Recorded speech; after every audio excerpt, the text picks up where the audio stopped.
gentlemen, to It Came From Netflix here on Reaction and Review. Tonight, guys, I'm taking a look at a found footage movie from 2011. That movie is Grave Encounters. Now, I don't know a whole lot about this movie. I'm going to be straight up with you. I know that, for whatever reason, a lot of you guys have really wanted me to watch both this and the sequel to this. But I'm not going to guarantee anything on watching the sequel. I have to see if I can get through this thing first. And I also know that it's basically a movie version of a god-awful show I used to see on the Sci-Fi Channel, which was called Ghost Hunters. I wasn't a fan of Ghost Hunters, so this thing's not exactly winning, me over with the premise. Mind you, this thing could still very well be a great movie. I have no idea. And the only way I'm going to find out if it is any good is if I shut up and I push play, and I'm going to do that right now. So, without further ado, it's time to kick back, relax, and check out Grave Encounters.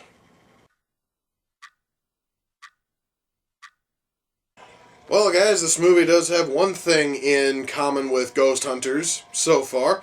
It is certainly boring as hell. I'm genuinely hoping for it to get better, but so far we are off to a really bad start, guys. Did he seriously just say that because it's built like a prison, there's no way they could possibly escape? Yeah, that is just sort of why there has never been a prison breakout in the history of anything. God damn. You know, guys, I would have a little bit more respect for this movie if the writing wasn't so fucking stupid, but unfortunately this movie is written incredibly stupid, so I can't really respect it at all.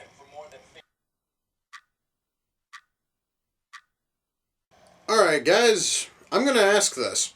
Is anything going to happen in this movie that's going to genuinely be interesting? Because so far all we've had is a wheelchair was nudged all of like 2 inches. A gurney was rolled a fucking, unknown distance because it happened off camera. And a woman had her hair tousled by a ghost.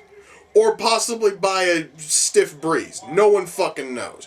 I want to know, is anything of interest going to happen in this goddamn movie, or am I just going to watch a bunch of jerk-offs do nothing for the next hour? I'm really kind of curious now.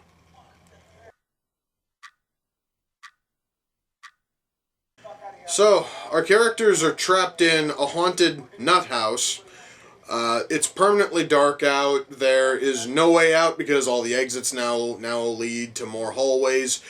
And I would probably care about the plight of our, now trapped, characters if this movie had spent even a minute trying to make us care about any of them, instead of playing all of them up as unlikable dickheads from the very beginning of the goddamn movie. Yeah, guys, I am finding no reason to be personally fucking invested in this movie because this movie hasn't bothered to give me a reason to care. Frankly, it's kind of dull. Well, guys, we're about 2/3 of the way into the movie, and we finally got to see a ghost. And the CG on the ghost's face was awful. And the movie is still boring as fuck. I can't wait for this goddamn thing to end. You know, guys, it really is a bad sign when your movie is trying for fucking jump scares, and the jump scares fail to be scary at all because they fucking telegraph them 10 seconds beforehand. That's not how jump scares work. They are supposed to be sudden, and if you expect them, then all of the scare factor goes the fuck away. God, this movie sucks.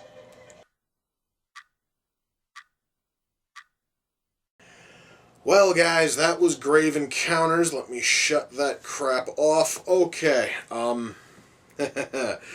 let's start with the writing. This movie, according to the closing credits, was written and directed by 2 assholes who want to call themselves the Vicious Brothers. Oh, yes, guys. Vicious Brothers. That sounds really, really edgy and cool. You guys are right up there with Lucifer fucking Valentine along the lines of jerk-offs who want to have supposedly edgy names. Anyway, it's obvious that the Vicious Brothers have seen the Blair Witch Project, because there are a lot of scenes here which are almost lifted verbatim from the Blair Witch Project.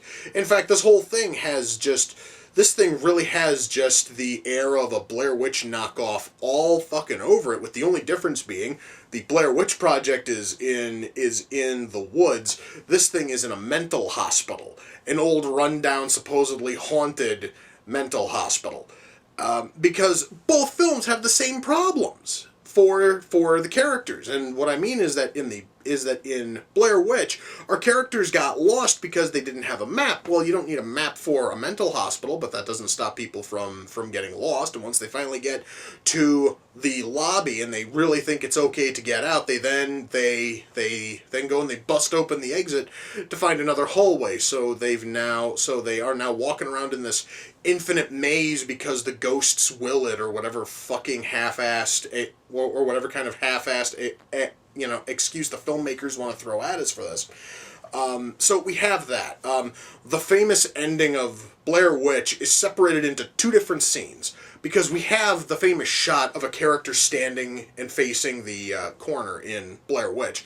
Here, it's actually a ghost, and that leads to one of the worst attempts at a jump scare I've ever seen. In fact, I'm going to tell you guys right now, this movie is never frightening in the slightest, because it never tries for anything beyond a jump scare, and jump scares are not even that hard to do. And even the filmmakers here fuck it up so badly because they don't know that in order for a jump scare to work, it has to be sudden and it has to be unexpected. So why don't we talk about the ghost who is standing in the corner? The characters all walk up to him, hello? Who are you? And the ghost is standing in the corner. I'm going to use my camera's remote here as a visual aid. It's standing in the corner. It then very slowly turns around. It takes about 3 seconds for the ghost to turn around. And you can see that its eyes are black. And then it takes another full second for the CG to kick in and for the face to horrifically distort. And the camera sticks on it for like another half second before everyone else freaks out and runs. That's not how you do a jump scare, right? And they also did the whole thing again with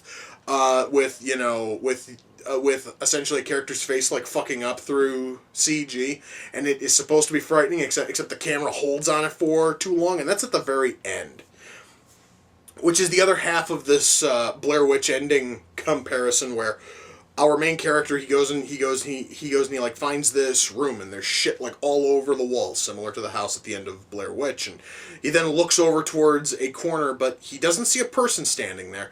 He sees a surgical table and 3 surgeons, and he's like, oh my god, and then he brings the camera down, and then he brings it up again, and then right there is one of the surgeons, whose face then immediately and by the way, guys, now when I happen to say distort, I mean that the eyes get big and the jaw like slacks and shifts, like tilts, and the camera holds on that, and then he screams, and then he drops the camera, and it feels just like the ending of the Blair Witch Project if the Blair Witch Project was made by incompetent retards.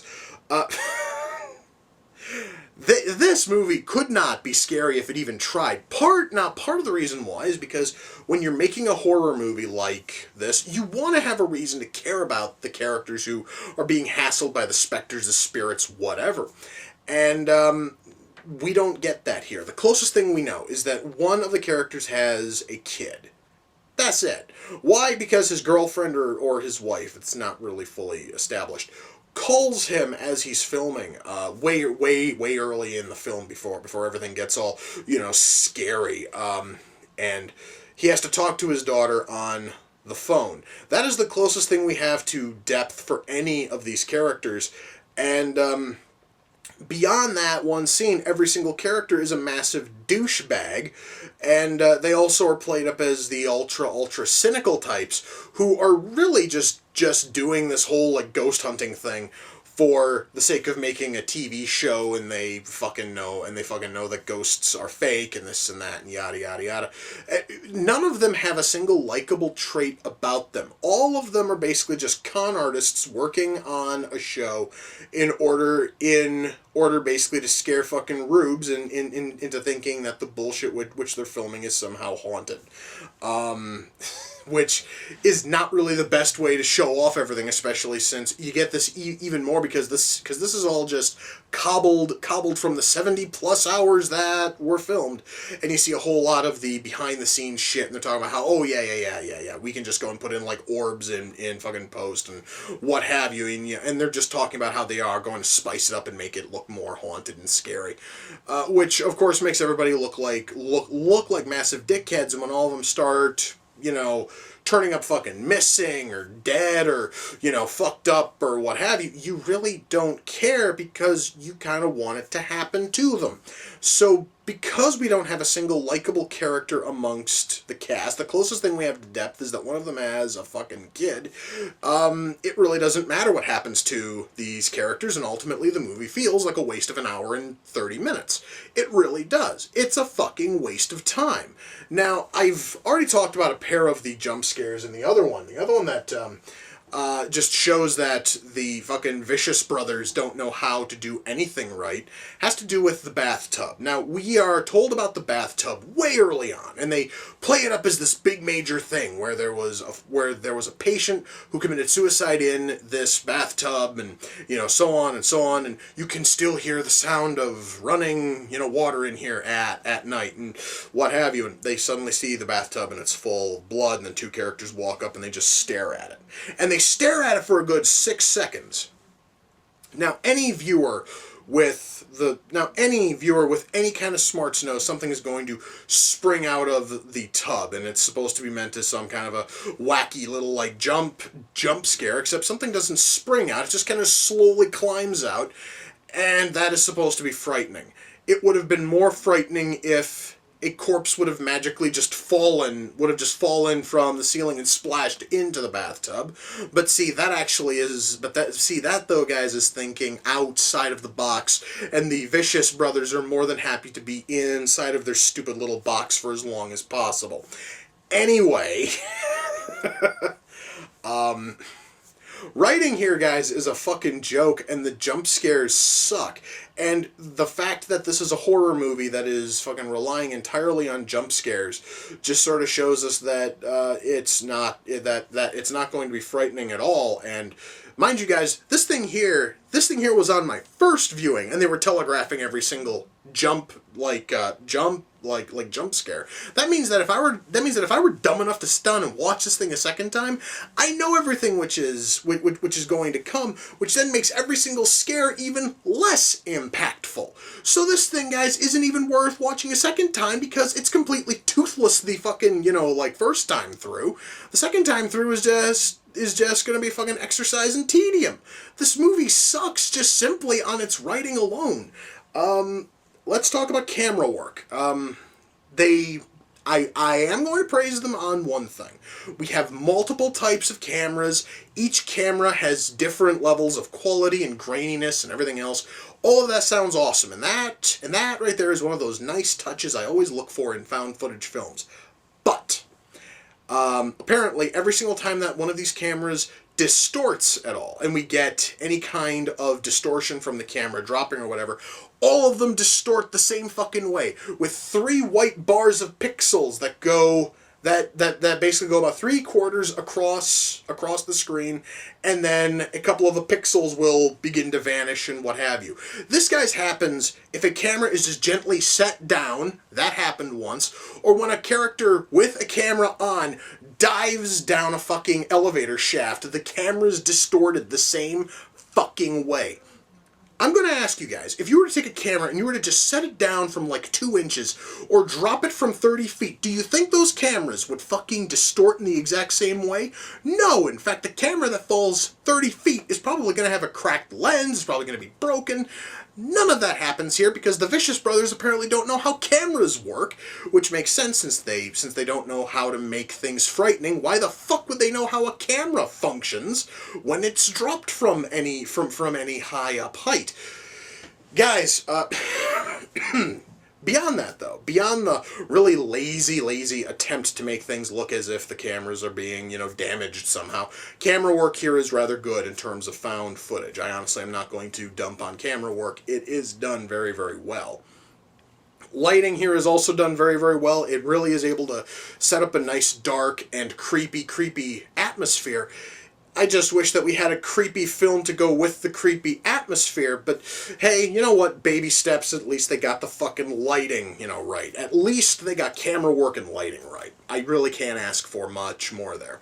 Oh yes, I completely bypassed acting, but that's because it's a found footage film. There's a really strong chance that most of this shit was probably improv. So there it was okay, I guess. It really wasn't that great, and some of it didn't feel as realistic as it probably should have. However, though, the very fact that this was probably that most of this was probably improv, it really wasn't too bad. So I really can't gripe on that too much. The music here is your typical kind of bullshit horror movie stings you will hear every so often.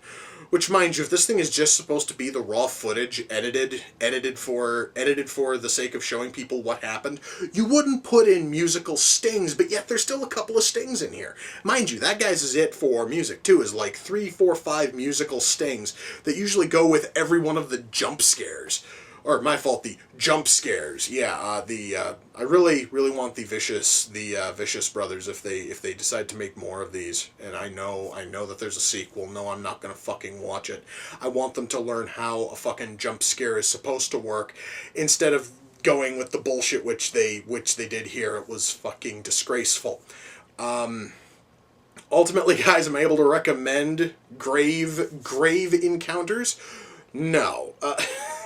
If you seriously want a good found footage movie about shit that's haunted, the fucking Blair Witch Project is on Netflix. In fact, I'm probably going to watch it after I'm done filming here, just basically so that way I can attempt to forget this shit. This movie sucked on every level, guys. It failed. It failed at being frightening. It failed at being interesting.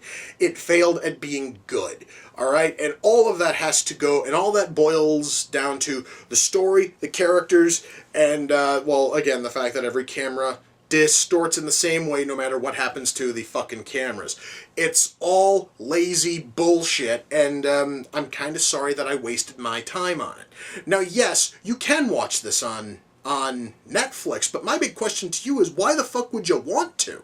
Why the hell would you want to waste your time with this when there are better found footage movies out there, guys? You could watch the Blair Witch Project, you could watch VHS. By the way, there is actually a fucking special effect from here that was also used in VHS, which was arms magically sprouting out of walls. It looked better in VHS. So, yeah, go watch VHS, go watch VHS 2, go watch the Blair Witch Project, and even though this one has nothing to do with ghosts or hauntings, go watch fucking Cloverfield. All of those are infinitely better than this, and I'm going to assume that all of those are also infinitely better than this thing's fucking sequel.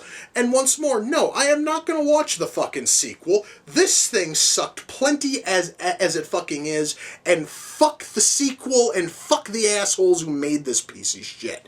Now, guys, I'm gonna go watch the Blair fucking Witch Project because I need to be reminded of a good found footage film. And since this thing insisted on ripping off so much from the Blair Witch Project, it just seems appropriate that I go and watch that. So guys, with that we come to the close of another reaction and review. Until next time, ladies and gentlemen, take care, and I will see you all in the near future. Base.